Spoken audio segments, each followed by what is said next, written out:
Hi everyone, this is Dr. Venkatesh Karthikeyan from AIIMS Patna.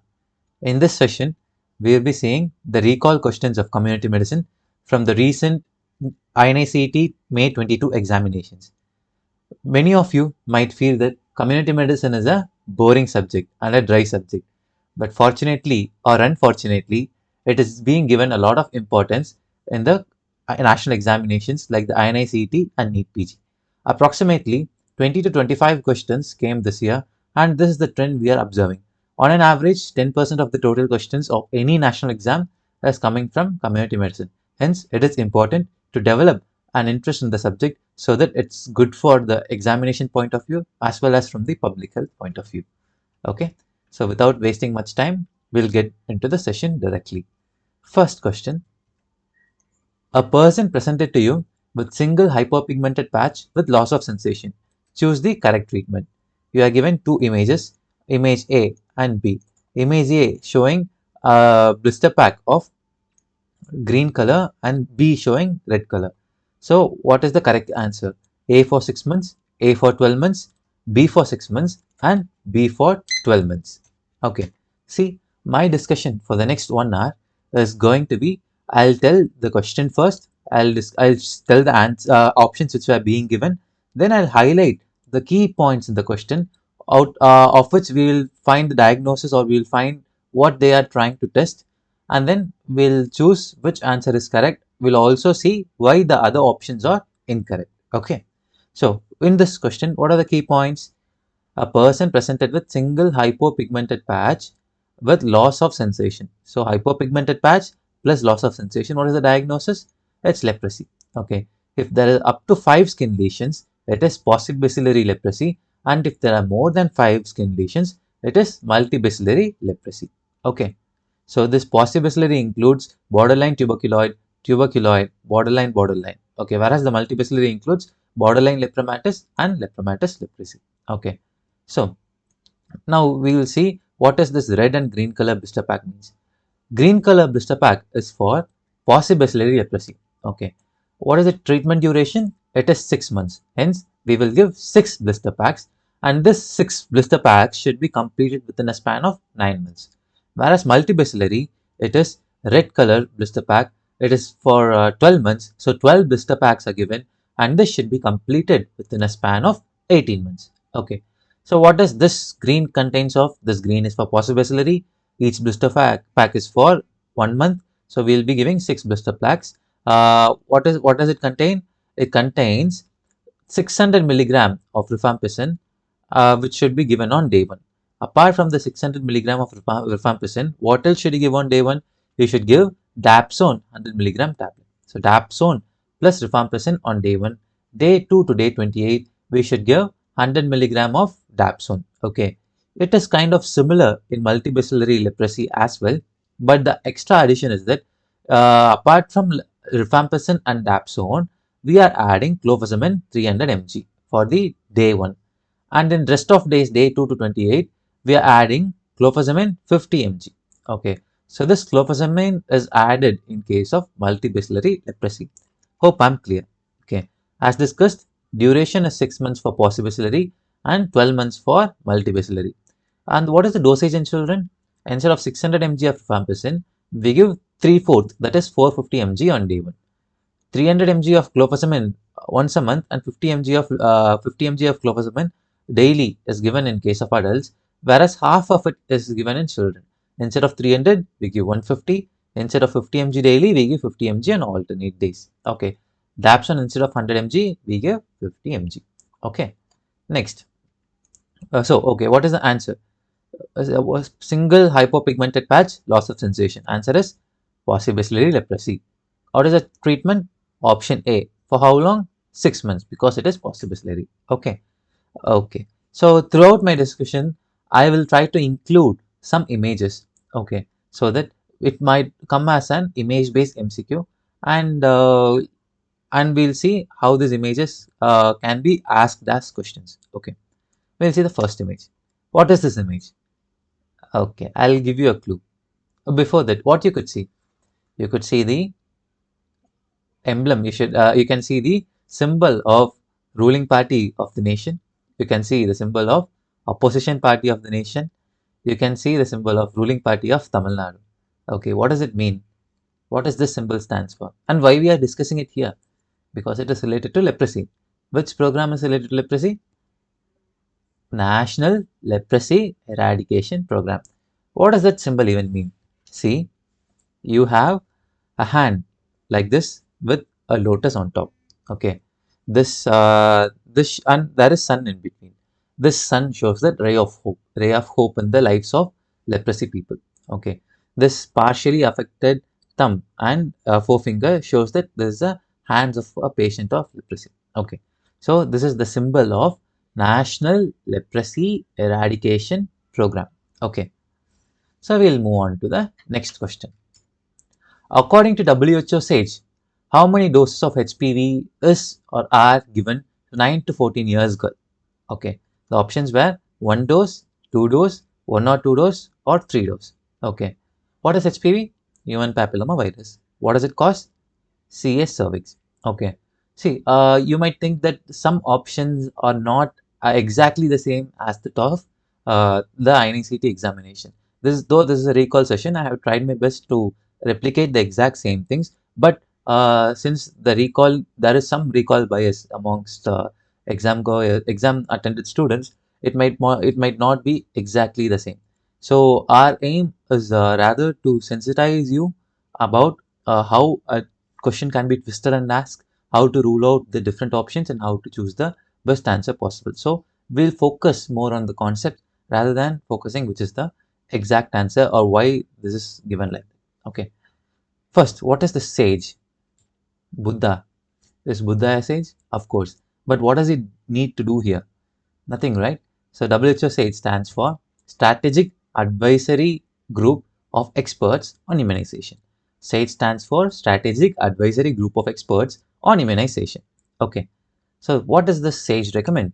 They recommend 1 or 2 dose schedule for the primary targets of girls aged 9 to 14, same 1 or 2 dose for age 15 to 20, and 2 doses with 6 months interval for women older than 21 years. Okay. More than 95% of cervical cancer is caused by sexually transmitted human papilloma virus, which is the fourth most common type of cancer in women globally, with 90% of these women living in low and middle income countries like India. Okay.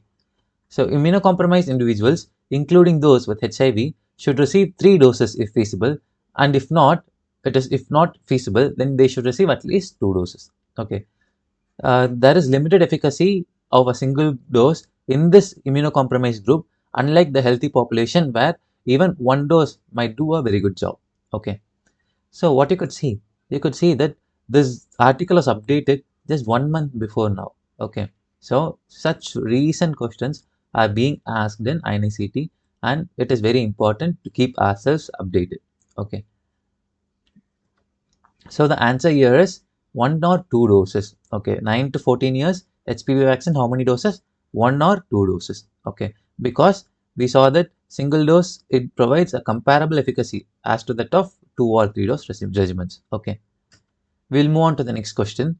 A female had 2 kids, Ram and Sham. One day, Sham complained of fever and rash all over the body. After 3 days, Ram also complained of fever and rash, following which she took her children to doctor, both her children to doctor, where they were diagnosed as measles. Which of the following is true? Ram is an index case, Sham is a primary case. Post-exposure prophylaxis in Ram could have prevented the disease in him. Ram got infected from Sham. Which of the following is true? Okay, first, we have fever and rash, and the experienced doctor himself has diagnosed the case of measles. Okay, so which of the following is true? For this question, we'll see first what are the characteristics of measles. Measles is a highly contagious infection transmitted through respiratory droplets, and 10 to 12 days after infection, initial symptoms appear. Okay, what are the symptoms? High grade fever, then the patient will have rhinitis, conjunctivitis, coplic spots, which are nothing but small white spots on the buccal mucosa, and they will have non-vesicular maculopapular rash starting from face just behind the ears and then gradually coming down to neck and rest of the body. Okay. So now, when such a patient comes to you, you suspect measles. If you want to confirm it laboratory in lab, how can you do it? You can do it by ELISA. Okay, anti-measles IgM antibodies demonstration by ELISA, or detection of measles virus RNA by RT-PCR can be done. Okay, so we'll see the options now. RAM is an index case, Sham is a primary case. Okay, doesn't that meaning of primary case and index case the same? Both means the first case. What is the difference? There is a difference because primary case means a person who brings a disease into a group of people. Okay. For example, if I am a case of measles and if I am introducing measles into my college, into my campus, then I am the primary case. Okay. If I am introducing measles into my college and I am introducing to my batchmate, okay, for example, my batchmate Naveen. Okay. Now, this Naveen is again infected by me, and he is the first person to go to the doctor. He is the first person to be noticed by the health authority. In such case, Naveen is an index case. Okay, so the person who first brings the disease into a group is a primary case, whereas a person who is noticed by the health authorities is the index case. Okay, so we got to know what is primary case and index case. So, post-exposure prophylaxis in RAM could have prevented disease in him. Is it true or false? Is it true? It is true. Okay. In unimmunized or partially immunized patients, we can give vaccination within 72 hours, and passive immunization with immunoglobulin can be done within 6 days of exposure. Why? Why not on day 7, day 8? Why not? Because there comes the concept of active versus passive immunity. We will discuss it in the later questions. Okay. So, what is the correct answer? RAM is an index case, Sham is a primary case. Post-exposure prophylaxis in RAM could have prevented disease in them. RAM got infected from Sham. All of it seemed to be true. But why did I mark option C? Because it is little bit controversial. But the reason for marking this C is RAM is not only the index case, he is also the primary case. Okay, because it was within 3 days. So incubation period we saw it is 10 to 12 days, but it is within the 3 days. So possibly Ram and Sham got infected from the same source. Hence Ram could have potentially be the primary case as well as the index case also. Okay. So, in this question, what I wanted you to learn is that just be clear what is meant by primary case, what is meant by index case. Okay. So, we'll go on to the next question. Before that, a bonus point. Okay. What is this vitamin A? What is the connection between vitamin A and measles? Vitamin A is given to patients of measles for the management of measles, as well as vitamin A is given along with measles vaccination also, even in healthy children. Okay. So all acute cases of measles should receive vitamin A irrespective of previous dose of vitamin A. Measles first dose is given between 9 to 12 months and second dose is given between 16 to 24 months. How much dosage? 0.5 ml.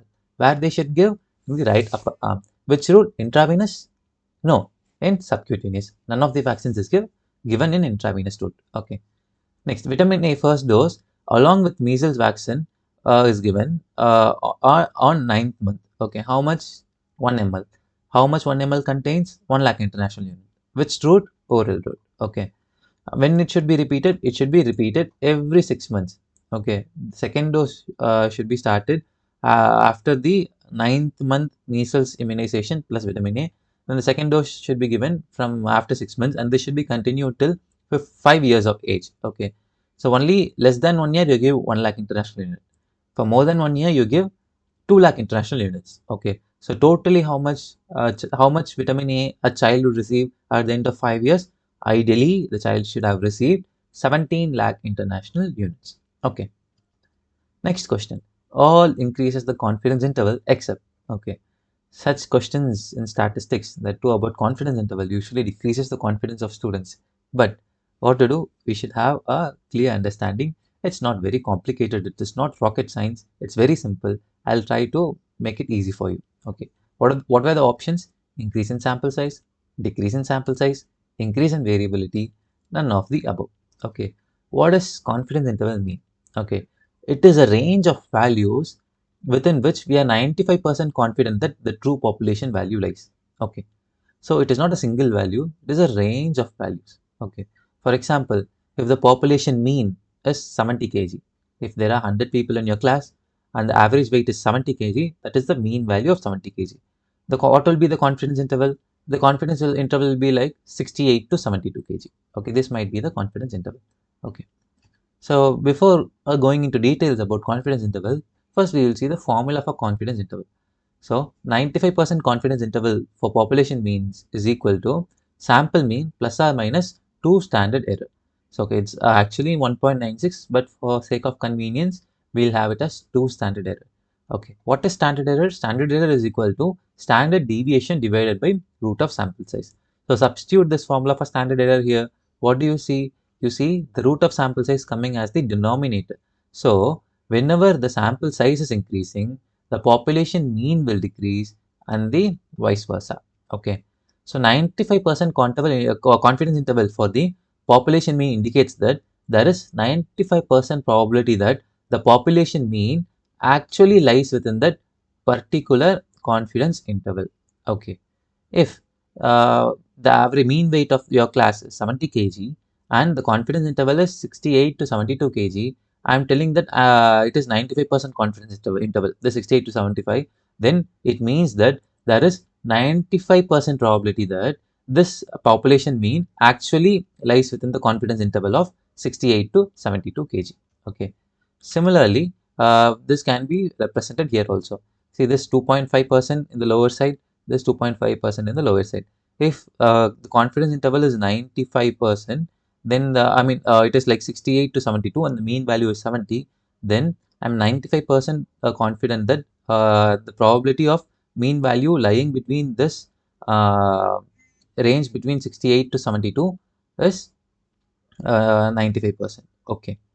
So a wider confidence interval. If this confidence interval is wider, then it means we are not so confident. Okay, we are less accurate. Okay, so wider the confidence interval, less accurate or less reliable. Whereas if it is narrow, if for example, if I'm saying my confidence interval is 69 to 71, then I'm more specific, more accurate. So the narrower the confidence interval, more accurate and more reliable my value is. Okay. The confidence interval can be decreased by increasing the sample size. We saw the formula. Okay. So variability, what does variability means? Variability refers to how spread out the data is.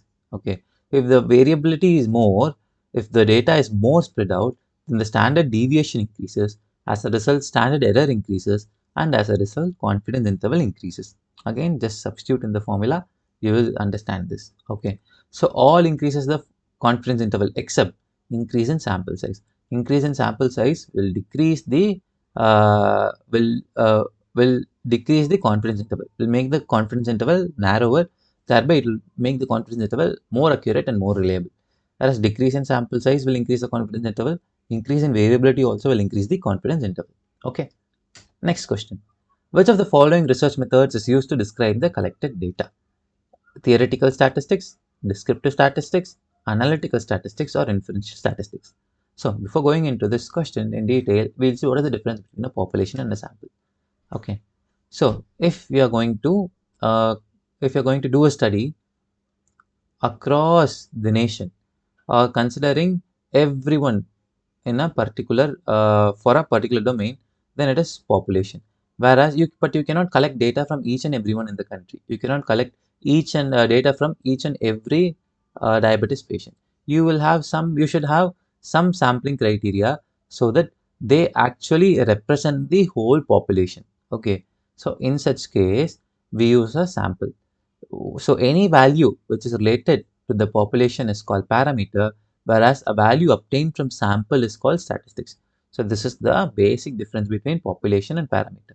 Population parameter P, so population and sample. For population, P parameter P. So parameter is for population, whereas statistics, yes, starts with yes. It is for samples, starts with this. Population for parameter, sample for statistics for sample. Okay. So what are the different kinds of statistics? we have theoretical statistics, which is nothing but mathematical calculations, and applied statistics, which again is divided into descriptive statistics and inferential statistics. Okay, descriptive statistics is nothing but, for example, if you are collecting the blood pressure and blood sugar of 100 people in your class, and you're just tabulating it, like showing in graphs, putting some tables, showing the frequency, just describing the data in an organized way, then it is descriptive statistics. Whereas if you're using this data to infer something, then it is inferential statistics. We'll say much more in detail now. What are the differences between descriptive statistics and inferential statistics? Okay, descriptive statistics involves organizing and summarizing data using numbers and graphs, and it describes the characteristics of the sample or population, involves collection, organizing, summarizing, and presenting the data. Charts, graphs, and tables are used. Okay, data set is usually small. Whereas in inferential statistics, it is used to make an inference or draw a conclusion to the population. The objective of inferential statistics is to draw a conclusion of the population data. Okay, many tools like ANOVA, McNemer test, Man-Whitney test, different types of statistical tests are used to what to say, to conclude, to draw conclusion of the population. Okay, and it's used when the population data set is huge. Okay, so which of the following research method is used to describe the collected data? Descriptive statistics is used to describe the collected data. Okay, next question. Vaccines for which of the following vaccine preventable disease can be given to elderly? Diphtheria, mumps, zoster, malaria. Again, there are different options being discussed. I think it is not a close replica of what is being displayed in the recent examination. But irrespective of it, we'll see what are the vaccine preventable diseases in elderly. So, tetanus, diphtheria, pertussis, DPT vaccine, HPV vaccine, varicella, zoster, MMR, influenza, pneumococcal, Hep A, Hep B, and meningococcal. This meningococcal is usually given in special circumstances like for immunocompromised individuals or those who undergo splenectomy, those kind. Okay. So this diphtheria is there in our option. So it's a vaccine preventable disease. HPV, mumps is there in our option. Zoster is there in our option, but malaria was not in our option. It was not in our option. Okay. So does malaria even has a vaccine? Do we have vaccine for malaria? Yes or no? The answer is yes. Okay. What is the name of the vaccine?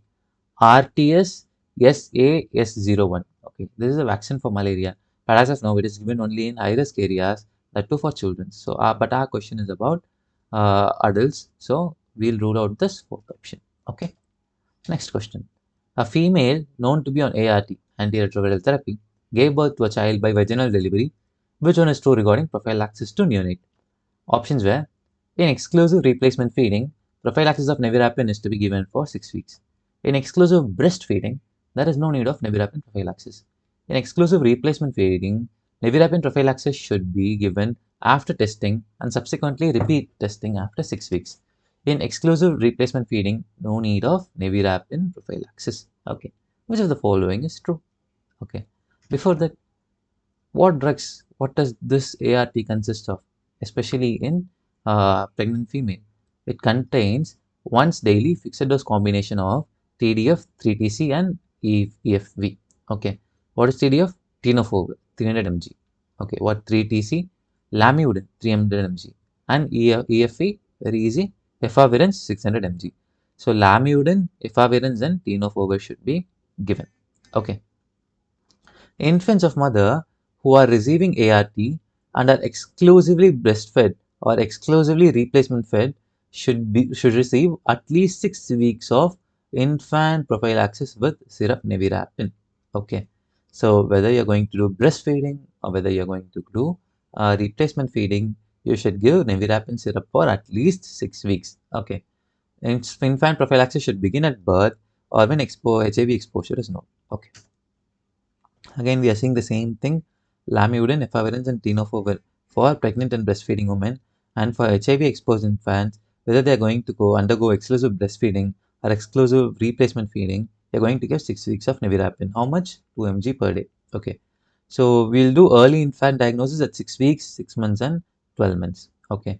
So how will we do early infant diagnosis? By dry blood test, which is a DNA PCR technique. Okay. So the answer here is, in exclusive replacement feeding, prophylaxis of nevirapine is to be given for 6 weeks. Okay, fine. We'll move on to the next question. A 50-year-old male has fasting blood glucose of 160 mg per deciliter. Which of the following is true regarding non-pharmacological treatment? Options were: calories from alcohol should not be more than 10% of total calories. Total calories from fat should not be less than 30% of the total calories. Total salt intake should be less than 5 grams per day. And this diet should include more dietary fibers. Okay. First, fasting blood glucose of more than 160. Can this be called as a patient of diabetes? We'll see the diagnostic criteria. Okay. We'll call a patient as diabetes if the HbA1c is more than 6.5 percentage, or fasting blood glucose is more than 126 milligram per deciliter, or 2 hour plasma glucose is more than 200 milligram per deciliter during an OGTT, or random blood glucose is more than 200 milligram per deciliter with symptoms of hyperglycemia. So our criteria of 126 is met. It is 160 here. So this is a patient of diabetes mellitus. Okay. So we'll see the pharmacological management in pharmacology. We'll focus more on preventive aspects and non-pharmacological treatment because we are dealing with community medicine here. Okay. What are the non-pharmacological treatment? Carbohydrates should constitute 50 to 60% of the total calories in diabetes patients.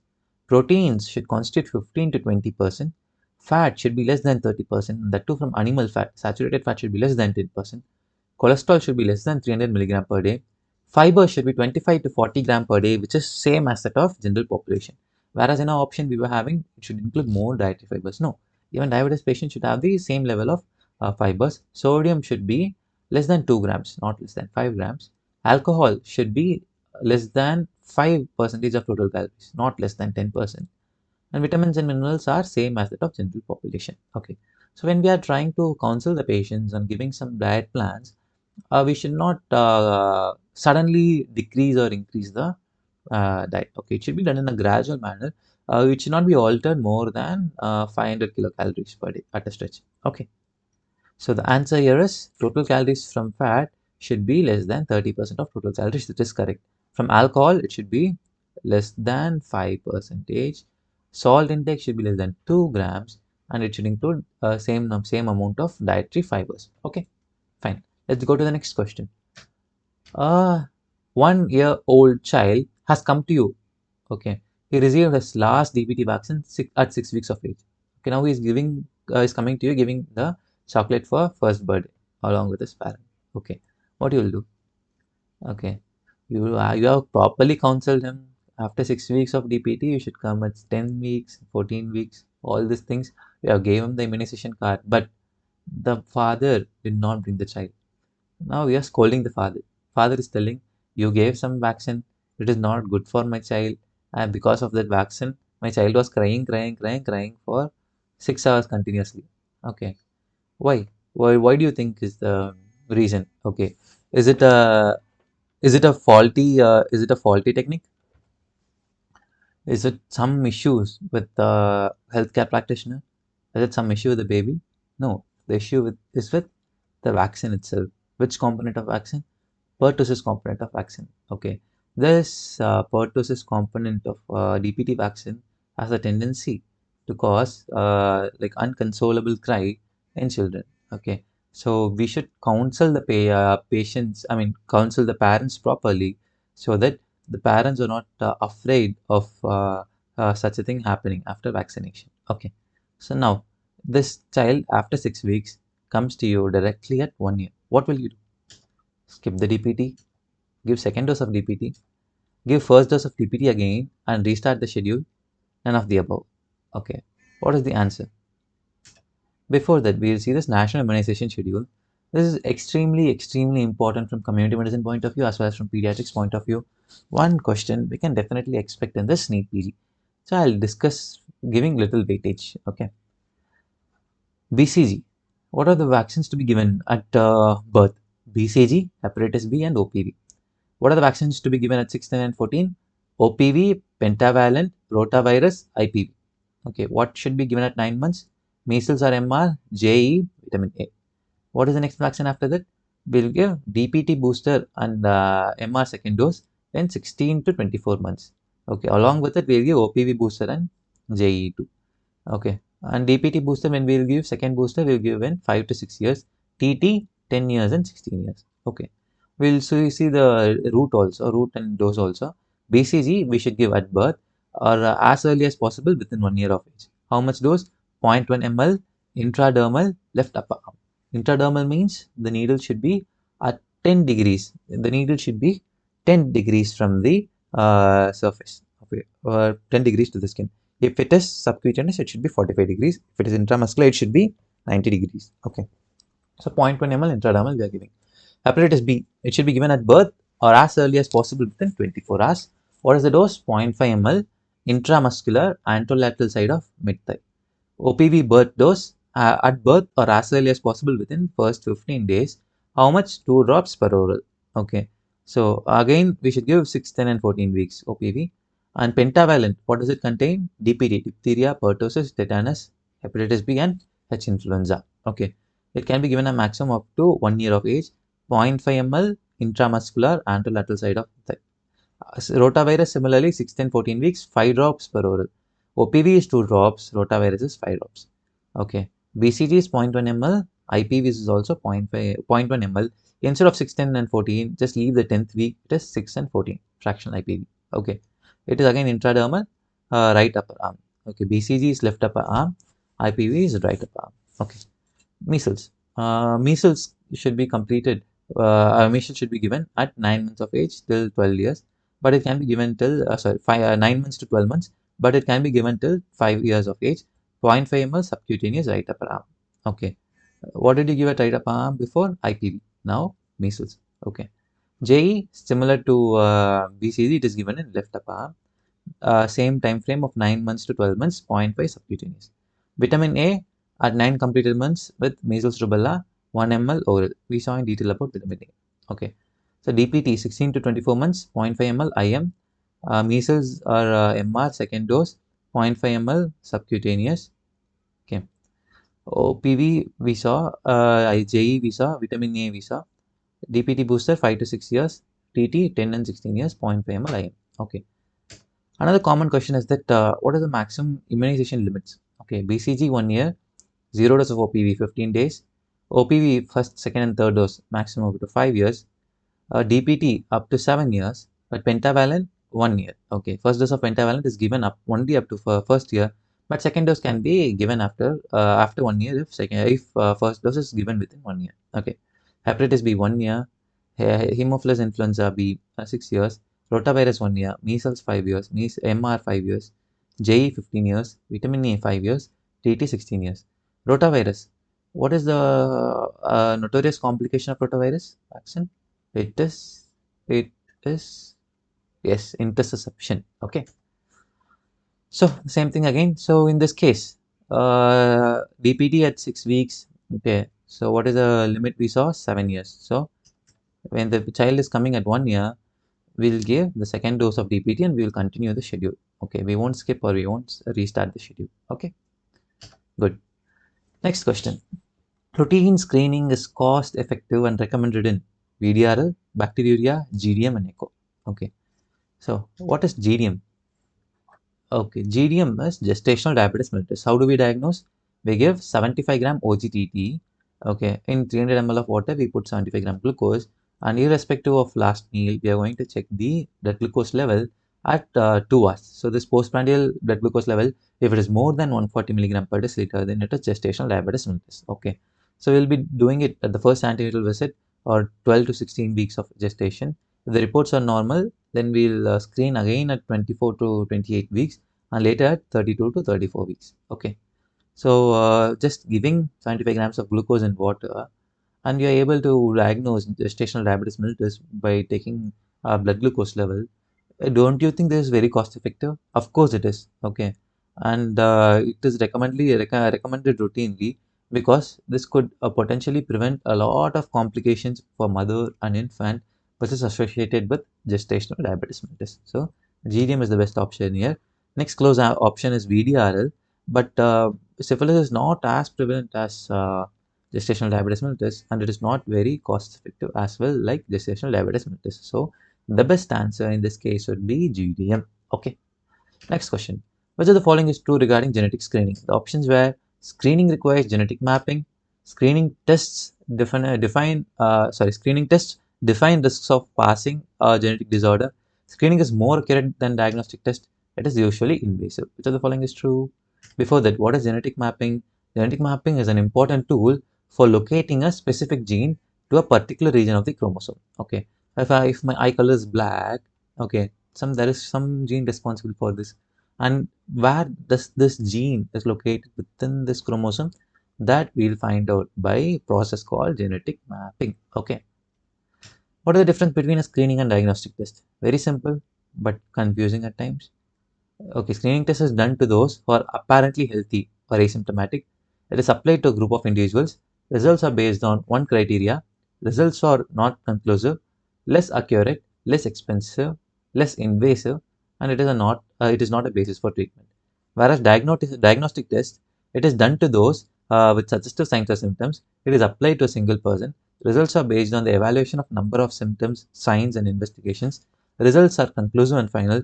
It is more accurate, more expensive, and at times it is more invasive also, and it is the basis for treatment. Okay, so the answer here is, which of the following is true? Screening tests define risk of passing genetic disorder. Okay, screening requires genetic mapping. No. Screening is more accurate. No. Diagnostic tests are more accurate, and screening is less invasive. Okay, so next question. Which of the following is true regarding Human Genome Project? It is done with international collaboration. 20,000 genes are identified. It uses next generation sequencing. It takes more than 20 years to complete. Okay. Human Genome Project. Have you heard of it before? Yes or no? Okay. Is it ongoing? Is it completed? Or is it a futuristic project? Okay, it is completed. Okay. It started in 1990 and it ended in 2003. Okay. It was initially planned to be completed within 15 years, but it has been completed within 13 years and was completed in 2003. Okay. What does this Human Genome Project mean? The Human Genome Project is a research effort to determine the DNA sequence of the entire human genome. Okay. How many genes did we identify? It was 65 to 75,000. Then it was revised to 42. Then it was revised to 24,500. Then finally we got a number of 20,500. Okay. What is the next option? Next generation sequencing is the latest technology. Hence, we should rule that out. Okay, because this project was done in 1990 to 2003. Okay. So the true regarding Human Genome Project is it is done with international collaboration. Yes, that is correct. How many genes identified? 20,500. Okay. Does it use next generation sequencing? No. It took 13 years to complete. Okay. Okay. Next question. Which of the following leprosy contacts should be considered for post-exposure prophylaxis? Age less than 2 years, sharing clothes with the patient, living in contact with patient for more than 6 months, living in contact with patient for more than 20 hours a week. Okay. For example, if I am a patient of leprosy and you are coming in contact with me, okay, should you take the post-exposure prophylaxis immediately? What should be the criteria? Before going to that, let me ask you, do we have a vaccine for leprosy? Hot question. Yes, we have. The answer is Mycobacterium indicus prani vaccine, MIP vaccine, launched in 2017. What was launched in 2018? 5 lakh rupees from the government, health insurance. Pradhan Mantri Jan Arogya Yojana, PMJ. Okay. Ayushman Bharat. Okay. This Ayushman Bharat, it gives 5 lakh cover per family per year. Okay. So, this coming back, for post-exposure prophylaxis of leprosy, what is the inclusion criteria? A person who has been living or working or having social activities for more than 3 months, not 6 months, for more than 3 months, and have 20 hours per week with a newly detected case of leprosy in last 1 year. Okay. And age should be older than or equal to 2 years. Okay. Okay. I'm a case of leprosy. You came in contact with me. What should you do? Should you undergo some vigorous treatment? No, it's just a single dose of rifampicin. How much? If you're between 20 to 35 years, it's 450 mg. If you're more than 35 mg, 600 mg. So more than 35 years, then 600 mg. So just a single dose of rifampicin is enough. Okay, good. So the answer here is living in contact with patient for more than 20 hours a week. This option is wrong because it is more than 3 months. Sharing flows is not an inclusion criteria. It should be more than 2 years. Okay. Next question. Admission to isolation room.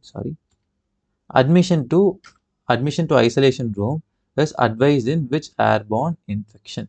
Okay. Options are measles, Nipah encephalitis, aseptic meningitis, and Creutzfeldt-Jakob.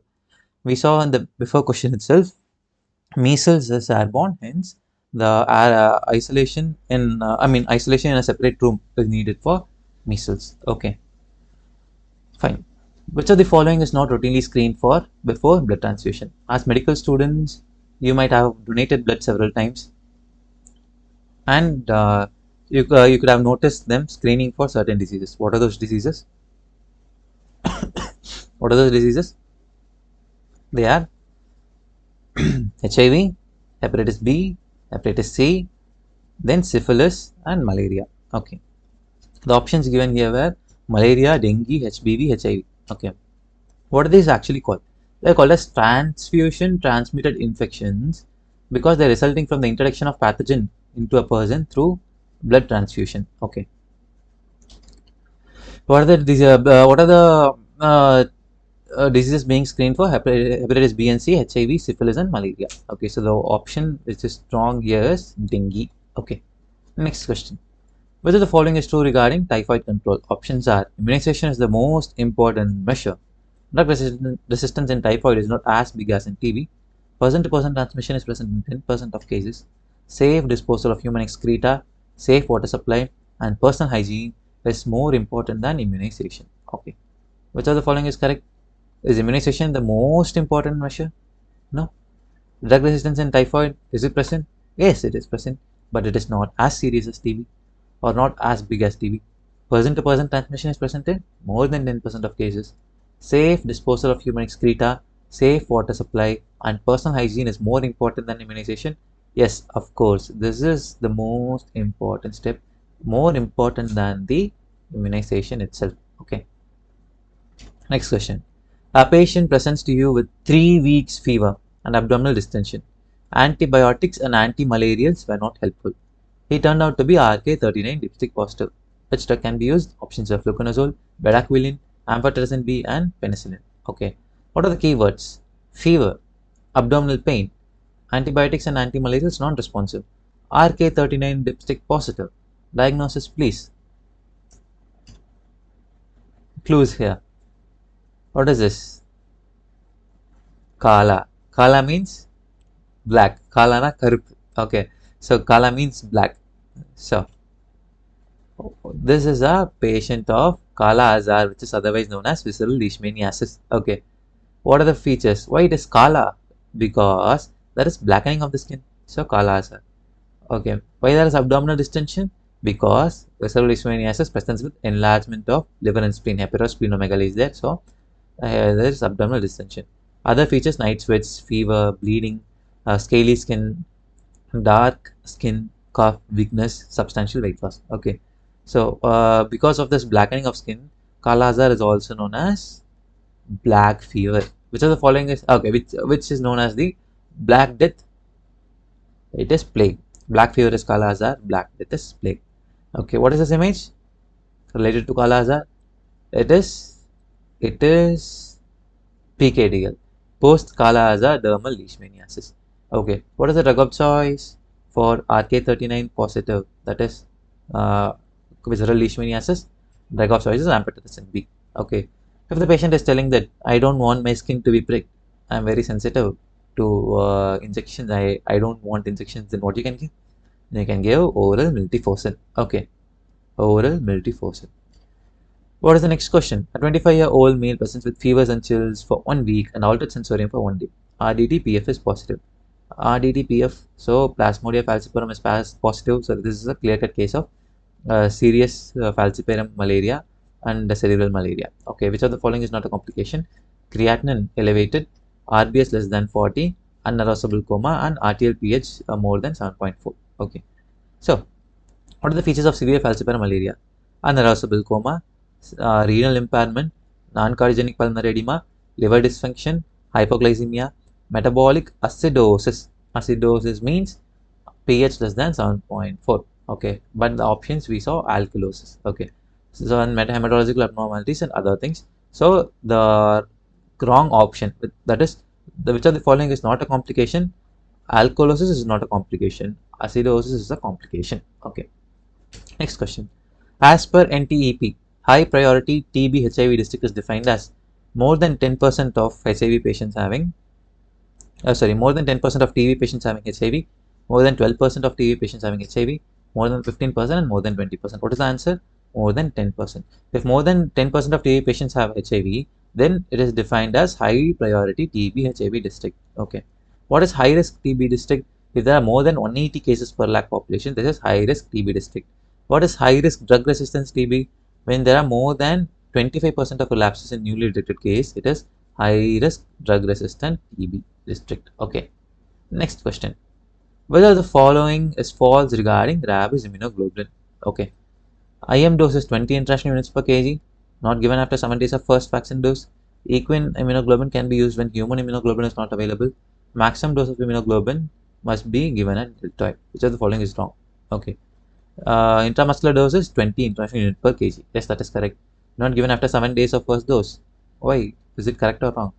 It is correct because this immunoglobulin is a form of passive immunity, whereas giving a vaccine is active immunity.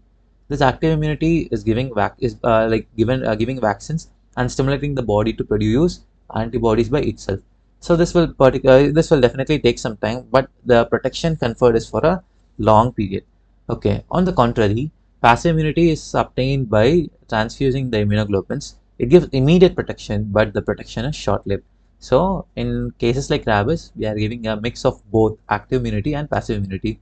And if we are giving passive immunity after 7 days, then there is no point, because the need of passive immunity is during the initial few days to neutralize the pathogen. Okay.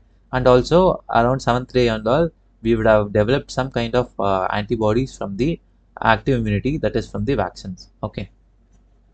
Equine immunoglobulins can be used when human immunoglobulin is not available. Yes, it is true, because human immunoglobulin is costly and might not be available all the times. Okay. Maximum dose of immunoglobulin should be given at the deltoid. Is it correct? No, it is wrong. It should be given in and around the wound site. Okay. So the wrong option here is maximum dose of immunoglobulin must be given at the deltoid. It is the wrong option. Okay. Next question. Endogenous transmission in India is reported for which fever? Ebola virus, Indra virus, yellow fever, and CCHF. Okay. Yellow fever. Okay. How many cases of yellow fever you have in India?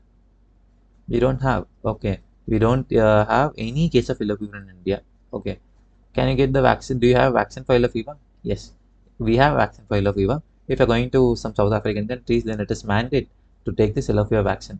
Okay. If I'm taking vaccine today, then from when my vaccine certificate is valid?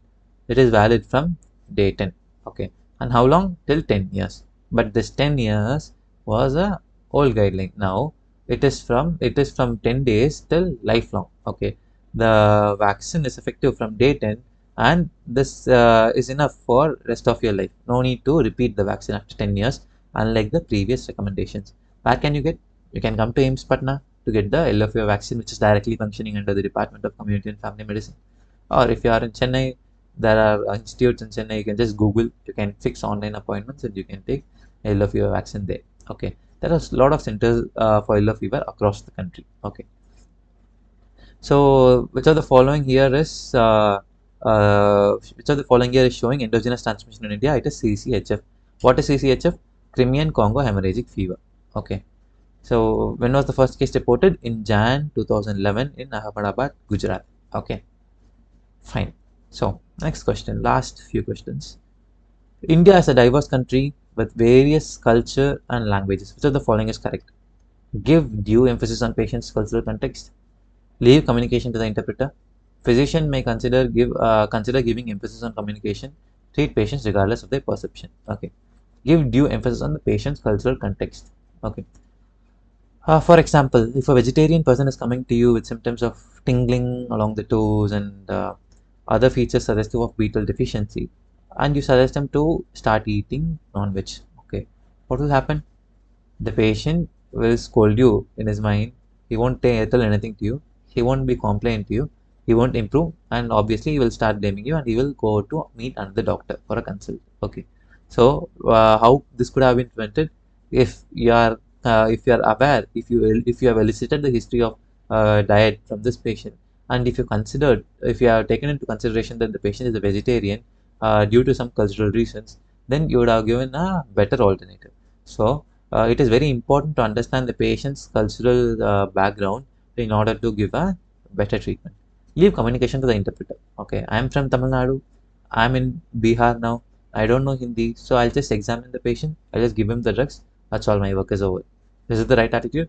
No, it is not. Okay, I should try my best to learn the language. I should try to make the patient understand. Even though I might not speak proper Hindi, I should try my best in order to establish a communication with the patient directly rather than believing an or depending upon an interpreter. Okay, next, physician may consider giving emphasis on communication.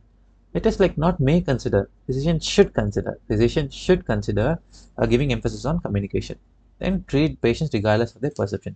I am the doctor, I have studied MBBS, I have studied MD. What I say, you just follow. Okay. Like that, like the doctors are there. But we should consider the patient's perception. Okay. We should give them the available options, different treatment modalities, the pros and cons, and let the patient decide. Okay. So we should treat the patients considering their perception, and we should give due weightage to what the patient is thinking. Okay. A good doctor not only answers the questions of the patient, but rather motivates the patient to ask more questions. Okay. So the correct answer in this case is give due emphasis on patient's cultural context. Okay. So that's all for this discussion.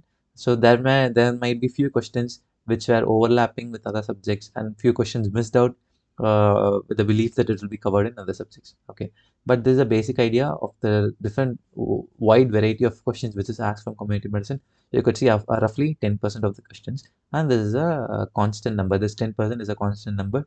Plus or minus 1 to 2% will be like around 10% questions will come from community medicine. Okay, so if you have any queries with my discussions, or if you want to be engaged in community medicine discussions, then you can join my group t.me/Dr. VKSPM. It's community medicine with AIIMS Dr. Venkatesh Karthikeyan.